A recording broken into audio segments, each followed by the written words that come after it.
কোথায় গেল? কে তুমি? আমি একটা জিন। তাড়াতাড়ি কিছু একটা নদীতে ফেল। আমি যদি সেটাকে খুঁজে দিতে না পারি তাহলে আমি তোর গোলাম হয়ে যাব, আর যদি খুঁজে ফেলো তাহলে আমি তোকে খেয়ে ফেলবো। তাহলে আগে একে চান্স দেন, একে কিছু একটা ফেলাইতে বলেন। ফেলাইতে হবে নাকি? ফেলাইতে তো হবেই। আচ্ছা, আমার কাছে একটা সুই আছে, এটা আমি পানিতে ফেলাচ্ছি, তুমি এটাকেই খুঁজে দেখাও। বন্ধুরা, সবাই কিন্তু ইসলামিক ভিডিও দেখে, কিন্তু কেউই কিন্তু সেই ভিডিওতে লাইক সাবস্ক্রাইব করে না। আমি এটাই চাই, যারা যারা শুধুমাত্র ইসলামিক ভিডিও দেখতে ভালোবাসে তারাই শুধুমাত্র এই ভিডিওতে লাইক সাবস্ক্রাইব করবে। এই নে তোর সুই, আমি খুঁজে ফেলছি।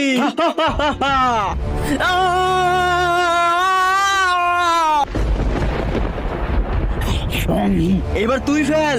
আমি না।